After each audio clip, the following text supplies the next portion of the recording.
मित्रों नमस्कार। मित्रों, एक बार भगवान बुद्ध के पास जब ये उपदेश दे रहे थे, एक व्यक्ति आया और उनके साथ अभद्रता करने लगा, अनर्गल बातें करने लगा, अपशब्द बोलने लगा।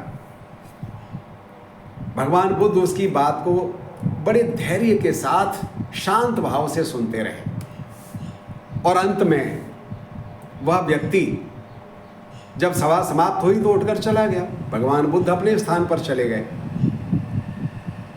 घर जाकर उस व्यक्ति को बड़ा पछतावा हुआ कि मैंने इतने अपशब्द कहे, अभद्रता की उनके साथ, लेकिन तथागत ने कोई भी प्रतिक्रिया नहीं दी।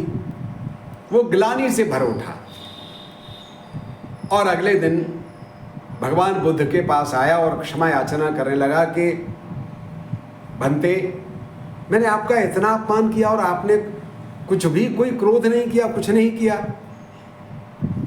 बोले, भगवान बुद्ध ने उत्तर दिया कि हे युवक, तुमने जो कुछ बोला था वह तुम्हारे साथ ही तुम्हारे घर चला गया, क्योंकि मैंने उसे स्वीकार ही नहीं किया, उस पर ध्यान ही नहीं दिया, उसे नहीं लिया।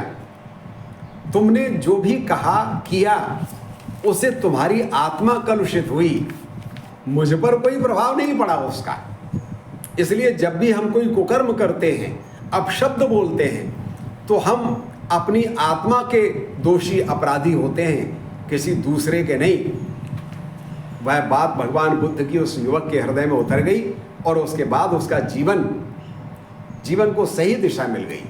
मित्रों, आग से आग टकराती है, पत्थर से पत्थर टकराएगा तो चिंगारी पैदा होगी, आग पैदा होगी, आग से आग पैदा होती है, लेकिन पानी आग को बुझा देता है।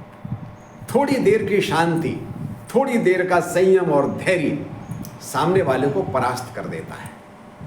बहुत बहुत धन्यवाद।